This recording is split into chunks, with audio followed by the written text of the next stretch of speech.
افغانانو لپاره ډېر غټ د خوشحالۍ او پرمختګ خبر دا چې د افغانانو لپاره دغه غټ د پرمختګ او خوشحالۍ خبر څه دی جزئیات ویډیو کې وګورئ او چینل هم سبسکرایب کړئ د طالبانو له واک ته رسېدو وروسته مولا برادر هغه کارونه ترسره کړل چې اشرف غني په تېرو 15 کلونو کې نه و کړي.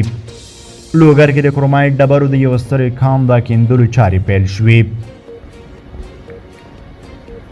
د لوګر د کانونو پټرولیم ریاست مسؤلان وایي چې دغه ولایت په محمد اغې ولسوالۍ کې د یو خصوصي شرکت له لوري د کرومایټ ډبرو د یو ستر کان د کیندلو چارې نن پیل شوې.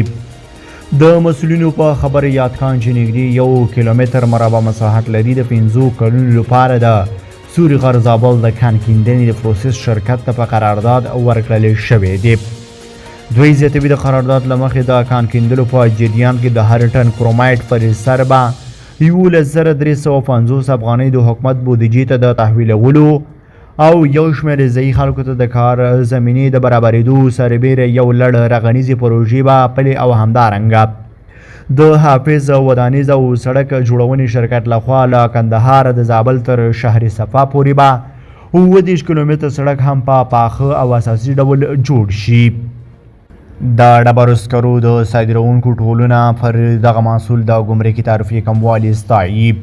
د یادې ټولنې رئیس ټینګار کوي چې د ډبرو سکرو د ګمرکي تعرفې له کموالي سره به د ډبرو سکرو رایستل او صادرات هم زیات شي.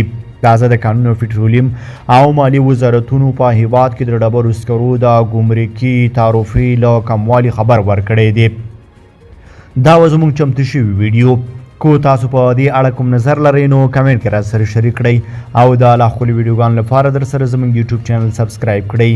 له ملتیا مننه چې موږ سره تر بیا ښه وخت ښې چارې